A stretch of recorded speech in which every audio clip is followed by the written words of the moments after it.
चलिए आज की क्लास में हम घनाभ के बचे हुए क्वेश्चन को भी कंप्लीट कर लेते हैं। तो क्वेश्चन की ओर बढ़ते हैं कि घनाभ की लंबाई चौड़ाई ऊंचाई का योग हमें दे रखा है 19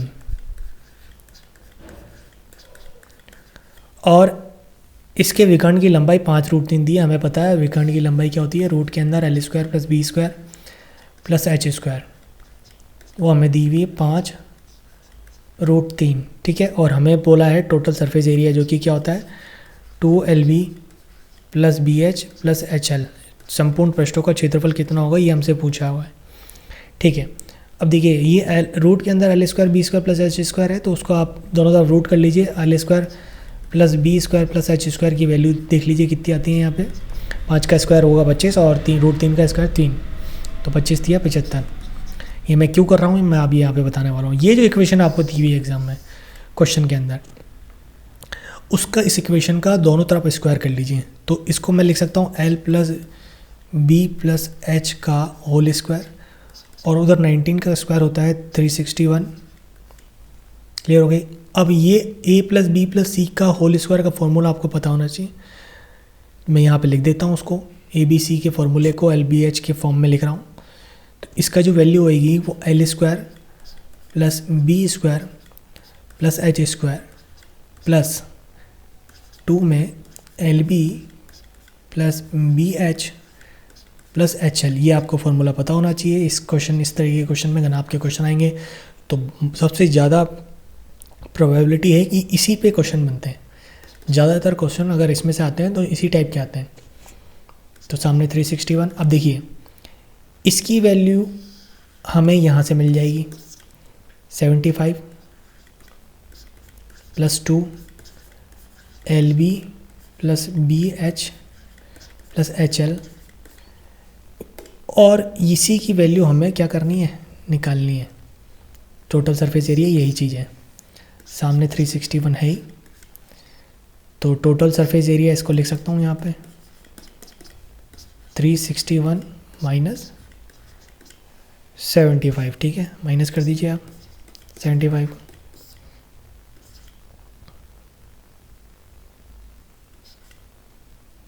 ओह सॉरी 286 वर्ग सेंटीमीटर आपका टोटल सरफेस एरिया आ जाएगा यहाँ पर। Okay answer. चलिए नेक्स्ट क्वेश्चन की ओर बढ़ते हैं हम।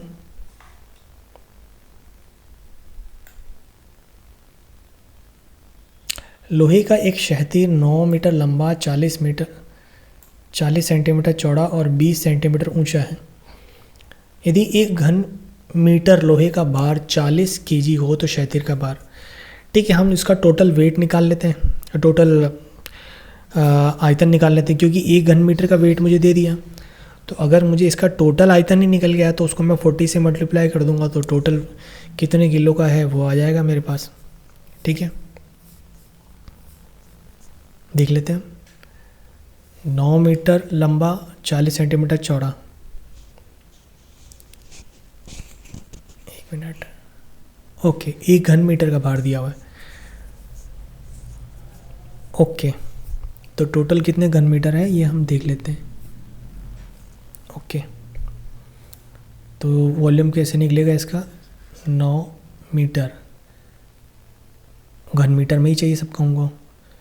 40 सेंटीमीटर मुझे किस में चाहिए, मीटर में चाहिए, तो 40 सेंटीमीटर को मीटर में चेंज करने के लिए डिवाइड बाय 100 इंटू ऊंचाई जो भी सेंटीमीटर में दी हुई है, उसको करने के लिए हमको किससे गुणा करना पड़ेगा, उसको मीटर में चेंज करना पड़ेगा। और ये टोटल घन मीटर निकल जाएगा, उसको मैं 40 से मल्टीप्लाई कर दूँ तो टोटल वैल्यू आ जाएगी कितना kg का है। ये गया 5 बार, 1 0 से 1 0 1 0 से 1 0 गया। ठीक है, 4 चौक 16 और 16 ना 144, डिवाइड करना है 5 से। ठीक है,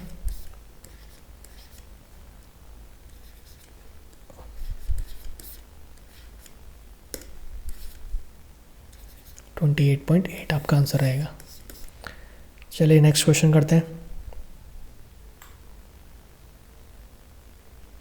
संगमरमर संगमरमर के आयताकार 28 सेंटीमीटर चौड़े 5 सेंटीमीटर मोटे टुकड़े का भार 112 केजी है। यदि 1 घन सेंटीमीटर संगमरमर का भार 25 ग्राम हो तो टुकड़े की लंबाई कितनी होगी? ठीक है, देखिए हमें संगमरमर के चौड़ाई दे रखी है और मोटाई दे रखी है। चौड़ाई और मोटाई, हमें लंबाई के बारे में नहीं पता।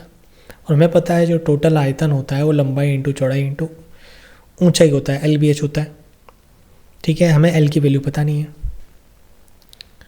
और जो भी भार है वो 1 घन सेंटीमीटर का भार हमें पता है 25 ग्राम दिया हुआ। तो देखिए, यानी अगर मैं L into B into H करूँ, ठीक है, देखिए ये भी जो भार है ना घन सेंटीमीटर में है, तो यार सारी यूनिट किस में होनी चाहिए? घन सेंटीमीटर में होनी चाहिए। तो L इंटू बी 28 सेंटीमीटर में है, इंटू एच सेंटीमीटर में है। ठीक है, उसको मैं मल्टीप्लाई कर दूँ प्रति घन सेंटीमीटर से, जो कि 25 ग्राम है, तो टोटल कितना ग्राम है वो निकल जाएगा। देखिए घन सेंटीमीटर को मैंने ग्राम से मल्टीप्लाई किया तो टोटल ग्राम निकलेगा। तो अब सामने भी ग्राम ही यूनिट होनी चाहिए, और वो जो भी वेट निकलेगा वो 112 किलो है, लेकिन मुझे वेट ग्राम में चाहिए क्योंकि मैंने ग्राम में कैलकुलेट किया है यहाँ पे। तो 1 किलो में कितना ग्राम? 1000 ग्राम होता है, तो इसके लिए 1000 से मल्टीप्लाई करना पड़ेगा यहाँ पे। ठीक है, चलिए काटते हैं इसको।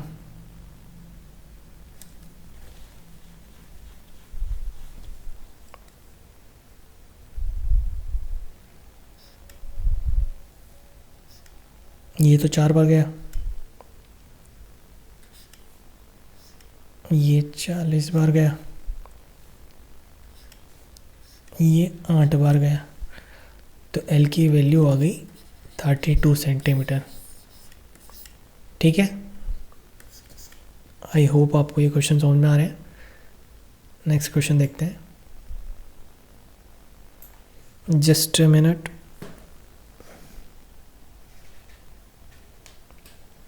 ठीक है, ओके, क्वेश्चन सही है।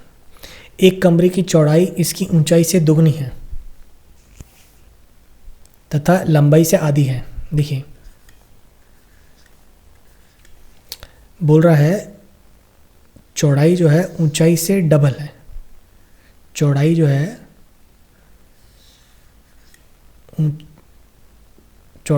ऊंचाई से डबल है तथा इसकी लंबाई से आधी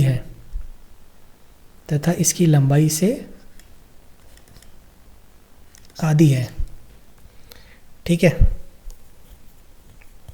तो हम यहाँ पे वैल्यू पुट कर लेते हैं एक बार। क्या लग सकते हैं यहाँ पे, बोलिए। अगर यहाँ पे 6 रखूँ तो ये 3 हो जाएगा, 3 रखें तो ये डबल। ओके कुछ गड़बड़ हो गया, जस्ट अ मिनट। हाँ, कमरे की चौड़ाई इसकी ऊंचाई से डबल है, कमरे की चौड़ाई उसकी ऊंचाई से डबल है तथा इसकी लंबाई से आधी है, हो गया, लंबाई से आधी हो गई। ठीक है, 1 4 4 2 1। अब देख लीजिए आप, चौड़ाई ऊंचाई से डबल है और लंबाई से क्या हो गई? आधी हो गई। क्लियर है? चलो रेशियो हमें मिल गए 4 2 और 1।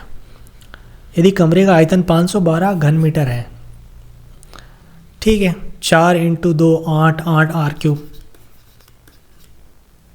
रेशियो ही है ना सारे, उनका मल्टीप्लाई करने पर आयतन निकलेगा। ठीक है, तो 1 r³ की वैल्यू कितनी आई? काटिए, 8 छंग 48, 3 बचा, 8 चौक 32, और 64 किसका क्यूब होता है? 4 का। यानी 1 रेशियो की वैल्यू 4, पूछा है लंबाई, तो 4 चौक 16, 1 रेशियो की वैल्यू 4, तो 4 रेशियो की वैल्यू 16 मीटर आपका आंसर रहेगा। चलिए नेक्स्ट क्वेश्चन देखते हैं। एक कमरा 50 विद्यार्थियों के लिए बना है, प्रत्येक विद्यार्थी 5 वर्ग मीटर जगह घेरता है। अब देखिए 5 वर्ग मीटर जगह घेरता है, यानी हर विद्यार्थी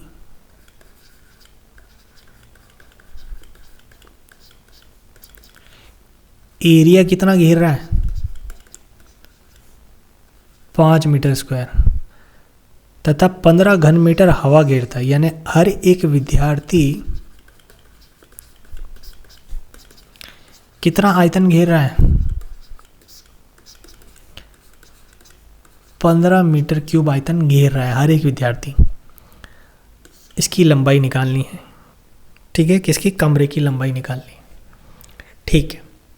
अब देखिए आपको कमरे का आयतन भी मिल गया और कमरे का एरिया भी मिल गया, क्योंकि 50 विद्यार्थी है। अगर कमरे का एरिया की बात करूँ तो एक विद्यार्थी कितना एरिया घेरता है उसको 50 से मल्टीप्लाई कर दीजिए, कमरे का एरिया निकल जाएगा, ठीक है।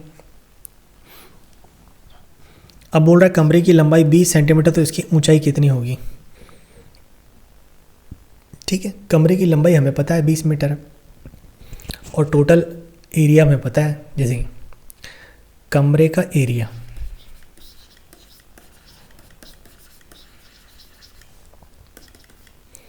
पचास विद्यार्थी इंटू हर एक विद्यार्थी कितना एरिया घेरता है, 5 मीटर स्क्वायर, तो टोटल एरिया कितना होगा, 250 मीटर स्क्वायर। उसमें से मुझे पता है लंबाई कितनी है, 20 है कि नहीं,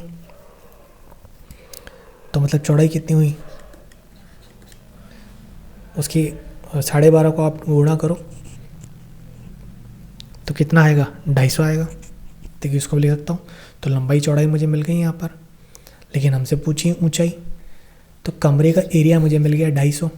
अब देखिए इस कमरे के एरिया को मैं अगर ऊंचाई से गुणा कर दूँ, कमरे के एरिया को मैं अगर ऊंचाई से गुणा कर दूँ तो आयतन निकल जाएगा। ये आयतन हुआ, और आयतन क्या है, टोटल 50 विद्यार्थी है और हर एक विद्यार्थी कितना आयतन घेर रहा है, 15, उसको मैं 15 के बराबर यानी 15 इंटू 50 भी लिख सकता हूँ उसको मैं। ये बात क्लियर हो गई। देखिए ये निकालने का मतलब ही नहीं, क्योंकि हमसे पूछा ही नहीं है, ऊंचाई पूछी है, ठीक है। तो अब देखिए इसको भूल जाइए, तो अब देखिए 250 इंटू एच 5 बार गया और ये गया 3 बार, यानी एच की वैल्यू कितनी, 3 मीटर आपका आंसर है, ठीक है। इजी था क्वेश्चन। चलिए नेक्स्ट क्वेश्चन देखते हैं। बस ये आपको यहाँ पर समझने वाली बात थी और कुछ भी नहीं है इस क्वेश्चन में। एक घनाभ के 3 आसन फलकों के क्षेत्रफल क्रमशः, एक क्रमशः लिखा हुआ है, ए बी तथा सी है, ठीक है। यदि उसके आयतन v हो तो निम्नलिखित में से कौन सा व्यंजन सही है। आयतन, अब देखिए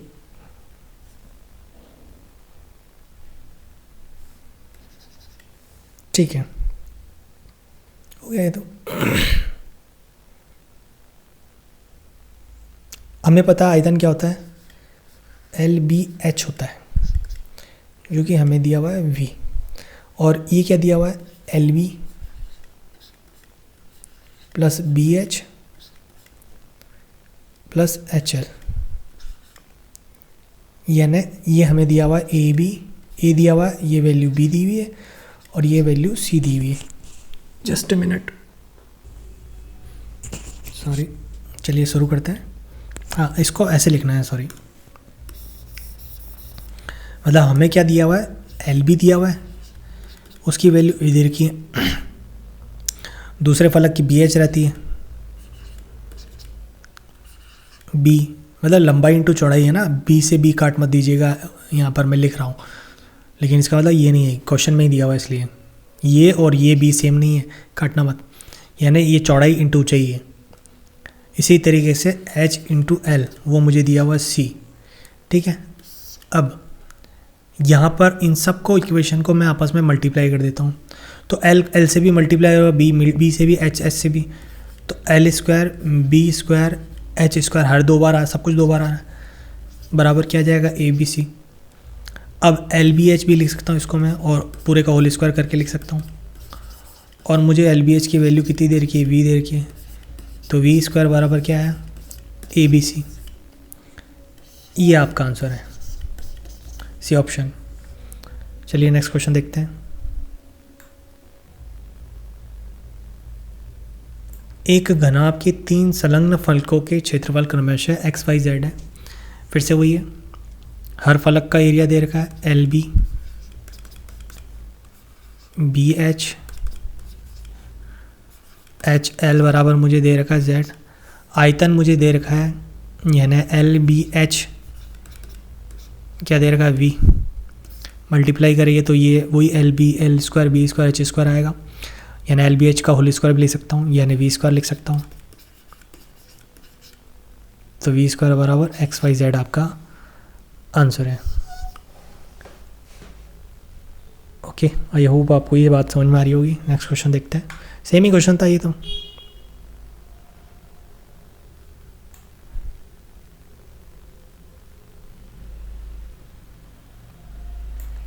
ठीक है, ए बी सी भुजाओं वाले घनाभ का आयतन कितना है बी घन इकाई तथा इसके संपूर्ण पृष्ठों का एरिया एस है, तब 1 में वी बराबर है। ओके, संपूर्ण पृष्ठों का एरिया। अच्छा, ये भुजाएं दी हुई ए बी सी, ऑप्शन में स्मॉल में लिखा हुआ है, ये ए बी सी ऐसे ही कर लीजिए इसको। ठीक है, तो ए बी सी भुजाएं दी हुई, घन का आयतन कितना हो जाएगा वी बराबर ए बी सी हो जाएगा। और टोटल सरफेस एरिया क्या होगा twice A B plus B C, लंबाई इंटू चौड़ाई, चौड़ाई इंटू ऊंचाई प्लस ऊंचाई इंटू लंबाई प्लस सी ए हो जाएगा। ठीक है, तब 1 में वी क्या होगा, 1 में वी क्या होगा। ठीक है, ओके, हमें पूछा है 1 में वी क्या होगा। ठीक है, अब देखिए अगर मैं ये इक्वेशन है, अच्छा ये बराबर क्या दिया हुआ है एस दिया हुआ है, ये बराबर एस दिया हुआ है, ये मुझे क्वेश्चन में दिया हुआ है और ये भी क्वेश्चन में दिया हुआ है। ये बात क्लियर हो गई। ठीक है, अब क्या करेंगे, अगर मैं इस पूरी इक्वेशन के अंदर ए बी सी का भाग लगा दूँ इस इक्वेशन में, ये जो इक्वेशन है इक्वेशन 1 लिख देते हैं इसको, इसमें अगर ए बी सी का भाग लगा दूँ डिवाइड बाय पूरी इक्वेशन में ए बी सी का भाग लगा दीजिए। ठीक है, तो A B upon A B C आएगा, तो ए बी से ए बी गया तो 1/c बचेगा। इस तरीके से यहाँ पे 1/a प्लस यहाँ 1/b बराबर उस तरफ ए बी सी। क्लियर हो गई बात। इसको मैं और सिंपली अच्छे से लिख देता हूँ 1/a plus 1/b plus 1/c, ऐसे भी लिख देता हूँ जमा के लिखना चाहे तो एस अपॉन में। अब देखिए ए बी सी की वैल्यू मैं यहाँ से उठा के रख सकता हूँ इधर v। ये बात क्लियर हो गई। इसका मतलब क्या हो गया 1/, ये यहाँ पर v को नीचे रहने दीजिए, 1/v, s उधर चला जाएगा तो डिवाइड में 2 के नीचे के चला जाएगा, तो 1/a plus 1/b plus 1/c आपका आंसर है। यानी 2/s 1/a कहाँ है, ये रहा सेकेंड ऑप्शन, बी ऑप्शन में आपका आंसर है। चलिए नेक्स्ट क्वेश्चन देखते हैं। किसी घनाभ में n0 शीर्ष, अब देखिए जब मैं आपको घन पढ़ा रहा था तब मैंने ये चीज़ बताई थी, फिर भी यहाँ पे बता देता हूँ मैं।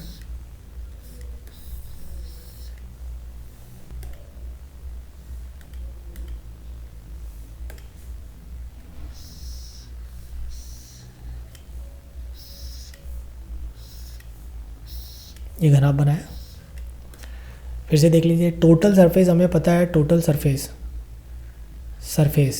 सरफेस कितने हैं यहाँ पर 6 हैं।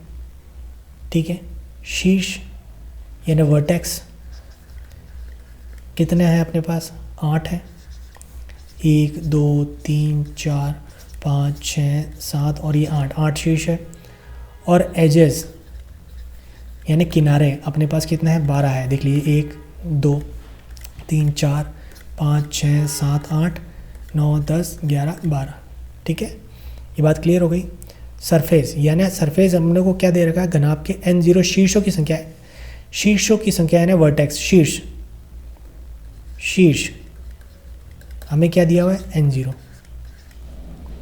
किनारे N1 दिया हुआ है यानी एजेस, इसकी वैल्यू हमें दे रखी है N1, और N2 क्या दिया है, पृष्ठों की संख्या यानी ये N2 दिया हुआ है। हमें N1 की वैल्यू पता है, हमें N2 की वैल्यू पता है, और हमें N0 की वैल्यू भी पता है कितनी, 8। अब जो इक्वेशन को सेटिस्फाई करेगा वो हमारा आंसर रहेगा।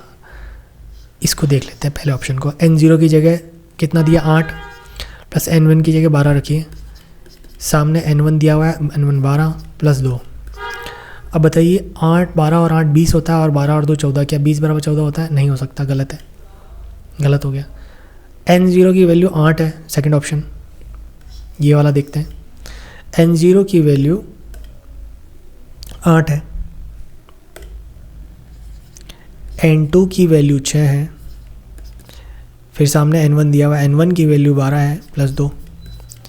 8 + 6 होता है 14, और 12 + 2 भी होता है 14, यानी आपका ये इक्वेशन सेटिस्फाई कर रहा है। और आगे चेक करना चाहे तो N1 + N2 यानी 12 + 6 बराबर N0 यानी 8 + 2 दिया हुआ, नहीं हो सकता कैसे भी। N1 + N2 यानी 12 + 6, N0 का डबल, 8 दूनी 16, 12 और 6 18। देखिए यही बी ऑप्शन में ही आपको सेटिस्फाई कर रहा है, तो ये आपका आंसर है। नेक्स्ट क्वेश्चन, घनाभ का संपूर्ण पृष्ठ क्षेत्रफल x है, उसकी लंबाई चौड़ाई ऊंचाई का योगफल y है। देखिए संपूर्ण पृष्ठ एरिया घनाभ का क्या होता है, LB + BH + HL बराबर दिया हुआ है क्या, x। क्लियर हो गई। और लंबाई चौड़ाई ऊंचाई का योग कितना दिया हुआ है, y दिया हुआ है। उसका विकर्ण, घनाभ का विकर्ण पूछा है, यानी क्या पूछा आपसे, L² + B² + H²। अभी हम पहले क्वेश्चन में करके आए, इस इक्वेशन का दोनों तरफ क्या कर दो आप, स्क्वायर कर दो, तो L + B + H² का होल स्क्वायर हो जाएगा। तो L² + B² + H² आया, plus 2 LB + BH + HL, y का स्क्वायर हो जाएगा तो y²। इसकी वैल्यू ऊपर इक्वेशन में जो हमें क्वेश्चन में दी हुई है वहाँ से रख सकते हैं। बात क्लियर हो गई। यानी ये जो वैल्यू है टोटल सरफेस एरिया की, उसकी वैल्यू x दे रखी है मुझे, ठीक है, बराबर y²। तो सिर्फ L² + B² + H² क्या रहेगा, y² - x। बात क्लियर हो गई। लेकिन हमें तो रूट के अंदर पूछा ही है, तो पूरे को रूट में कर देंगे तो सामने भी रूट चला जाएगा, तो रूट के अंदर y² - x हो जाएगी वैल्यू। यानी ऑप्शन नंबर सी आपका आंसर है, रूट के अंदर y² - x। नेक्स्ट क्वेश्चन देखते हैं।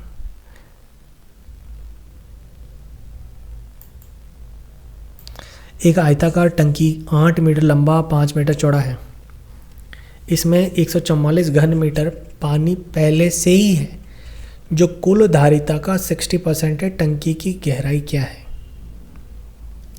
चलिए देखिए, टंकी की हमें लंबाई चौड़ाई दे रखी है, क्या दे रखा है, लंबाई चौड़ाई। इसमें पहले से पानी कितना है, 144 घन मीटर पानी पहले से ही है, और जो कि उसकी कुल धारिता का कितना परसेंट है, 60% है, कुल धारिता का 60% है। और हमें टंकी की क्या पूछी, गहराई पूछी, यानी एक तरीके से गहराई मतलब ऊंचाई की बात कर रहा है, उसकी बात कर रहा है, ठीक है। अब बताइए कि अगर लंबाई इंटू चौड़ाई इंटू ऊंचाई को मल्टीप्लाई कर देंगे तो आयतन की वैल्यू निकल जाएगी। और हमें आयतन दे रखा है लेकिन 60% पे दे रखा है, तो हमें क्या करना पड़ेगा, पूरा 100% पे जाना पड़ेगा। 60% की वैल्यू मुझे दी है 144, तो उसकी कुल धारिता यानी टोटल जो उसकी कैपेसिटी है वो 100% पे है। 6 दूनी 12 यानी 10%, 6 से काट रहा हूँ मैं, और 6 चौका 24 यानी 10% की वैल्यू है 24, तो 100% की वैल्यू 240, यानी उसकी कुल धारिता 240 घन मीटर है। और वो कैसे निकलेगा, लंबाई 8 इंटू चौड़ाई 5 इंटू ऊँचाई h या गहराई बोल लो, वो वैल्यू मुझे 240 दे रखी है। ठीक है, 8 तिया 24 और 5 अंक 30, यानी एच की वैल्यू 6 मीटर। चलिए यहाँ पर आपके क्वेश्चन ख़त्म हो जाते हैं घनाभ के। नेक्स्ट क्लास में हम शंकु वाले क्वेश्चन करेंगे।